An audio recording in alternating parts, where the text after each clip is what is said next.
তাদের অর্জিত সমস্ত সম্পদ প্রিয় দেশে আপনজনের জন্য, দেশের জন্য পাঠিয়ে দেয়।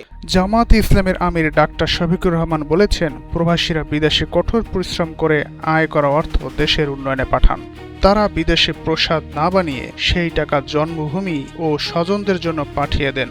তবে এসব রেমিটেন্স যোদ্ধাদের যথাযথ মর্যাদা দেওয়া হয় না। চাকরি হারালে তাদের পাশে দাঁড়ানোর কেউ থাকে না।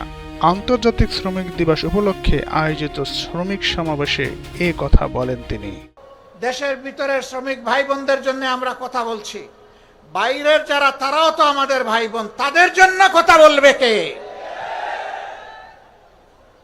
সামান্য রুটি রুজির আশায়, একটু আশ্রয়ের আশায়, একটু ভাগ্য পরিবর্তনের আশায় এরা জীবনের ঝুঁকি নিয়ে সমুদ্রে নৌকার উপর চড়ে বসে, তারপরে কোনো একটা ঢেউ এসে তাদেরকে সমুদ্রের পেটে হজম করে ফেলে।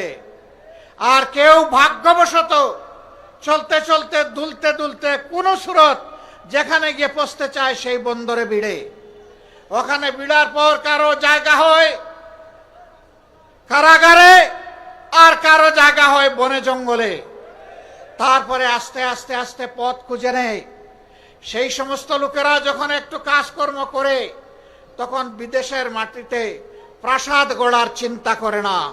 তাদের অর্জিত সমস্ত সম্পদ প্রিয় দেশে আপনজনের জন্য, দেশের জন্য পাঠিয়ে দেয়।